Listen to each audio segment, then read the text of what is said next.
I've answered my own question over about an hour, and the answer is because we're all fed up and we all see it. And once you see it, you can't be hurt by it. And yesterday was very interesting for me, because we had two very interesting things happen yesterday. I'd like to tell you about it, if you'll indulge me. We've effectively been cancelled, but you can't cancel a man that doesn't give a fuck about being cancelled.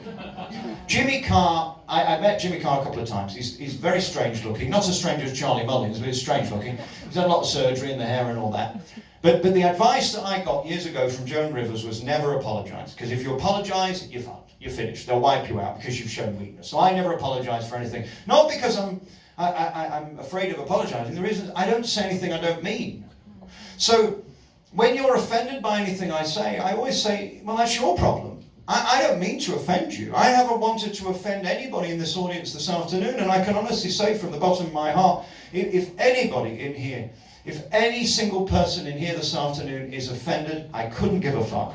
And I couldn't, because I came in here to give us a show, to talk, to chat, and I don't give offence. You take offence. And if you took offence, ask yourself why you're offended, and 99% of the time you won't know why.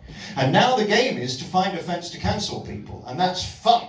Fun to cancel people. So we started with Joe Rogan last week. I don't know whether you know, but he's an American talk show host who did what I did. I mean, the first time I got banned was for reporting Chris Whitty.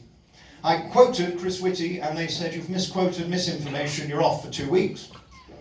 Okay, well, I mean, how do you argue with that?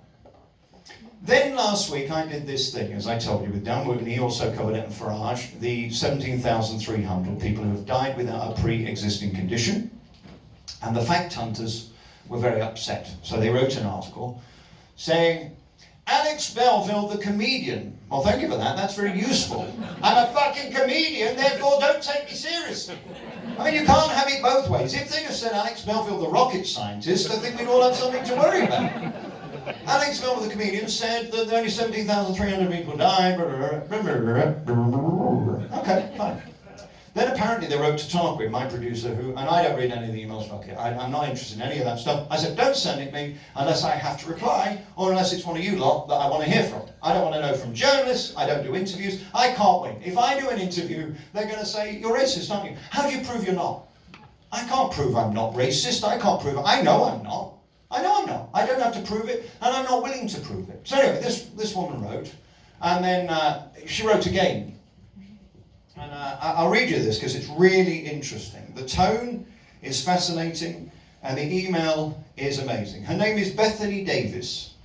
Dear Mr. Belfield, I'm getting back in touch from Full Fact. They're the fact hunters. Great big fact hunters. I have not received a response to the email I sent on February the 3rd. I would be grateful if you would get back to me as soon as possible about this. Well, my darling Bethany, you didn't get a response, because I didn't fucking send one, that's why, and I don't intend on sending one. This woman, I googled her. Guess what? You know Factful, they're called, .org, so they're an official organisation. Do you know who pays for them? Facebook. And do you know who they employ? Former BBC and Guardian journalists. This woman's fucking, she's younger than you. This little whippersnapper is going to write to me and demand a reply on a fact that I broadcast, and then I'll read you what she wants. Dear Alex Belfield, I'm getting in touch from Full Fact, the fact hunters.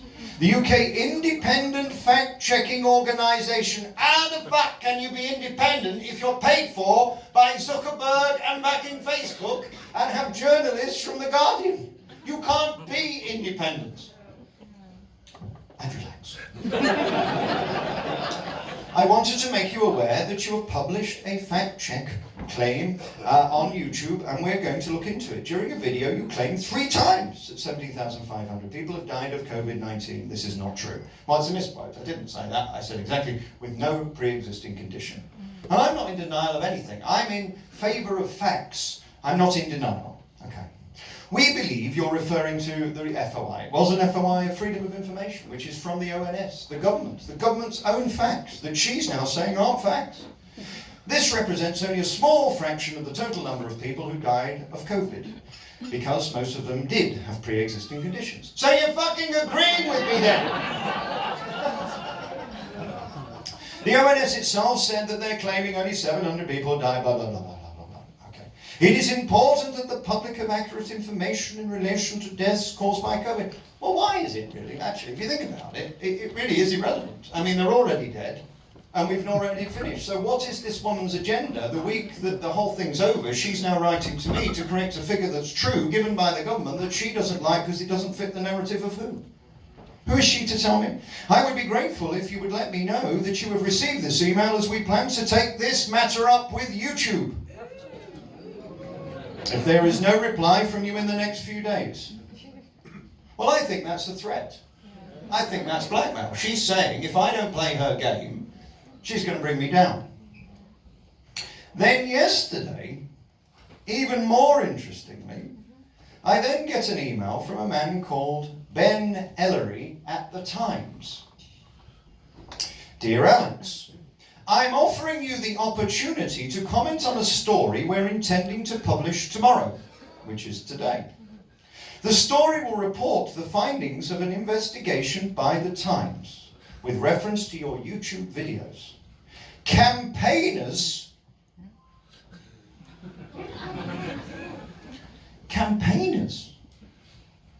So I'm the new fucking Captain Tom, am I? Campaigners.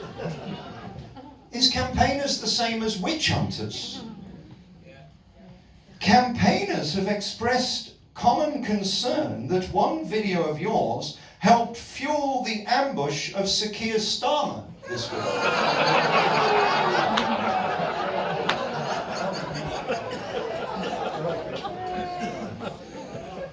The video titled Breaking Now, Boris blames Keir for letting off evil BBC Savile, went viral in the days before the ambush.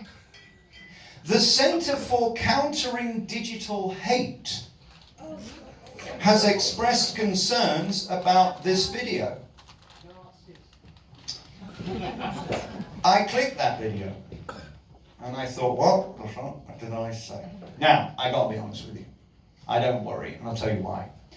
A, I truly don't give a fuck. B, and by the way, we're nowhere near the end yet. This is the beginning. I hope you're comfortable. Another 4.5 hours of it. I don't worry, and I'll tell you why. I haven't said anything on a video that I have ever regretted. I don't put anything out that I don't believe, and I'm willing to fall on my sword. If what I say is to be taken as hate, we're all fucked, because I don't say anything normal people don't think. That's how I see it. Secondly, I clicked on the video. The video he sent me was the video of Boris Johnson in Parliament and didn't contain 1 second of me saying anything, doing anything, reading anything, commenting on anything, my face, nothing. It was the video of him in Parliament.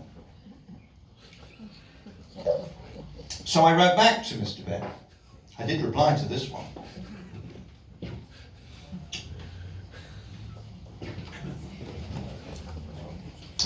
And I said to Mr. Ben Ellery at the Times, "Hi Ben, this video doesn't feature me and I do not say a word.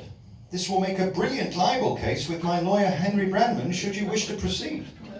The only thing in this video is public domain footage from Parliament of our Prime Minister, for which I'm not responsible.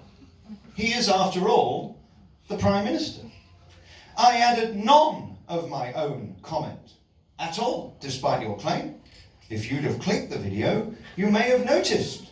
Are you sure you're a journalist?"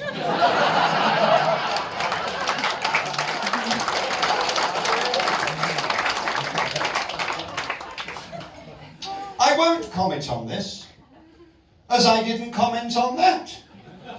But I do thank you for the publicity should you run this story tomorrow, and the damages that I will receive once I sue you. I'll run this story tomorrow and tell my friends at the Concord Club. Would you like to comment on asking me to comment on a video in which I didn't fucking comment?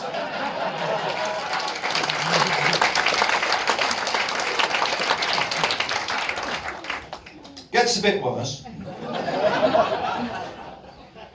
So he writes and carries on, and this is where it gets dark. The Time understands that you're currently facing charges of stalking. During another video, you featured a 5G conspiracy theorist, Mark Steele, who links COVID vaccine to 5G. The video is here. In your video, you have also expressed misogynistic comments towards high-profile women like Nagaman Shetty. He doesn't even know it's Nagaman Shushi. And some woman called Carol Vorderman. I've never fucking heard of her. You've made 27 videos about Nagaman Shushi, and Miss Vorderman has previously described you as misogynistic. You've just... Are we okay? Okay, we'll just pause there a moment. Let me just see what's going on.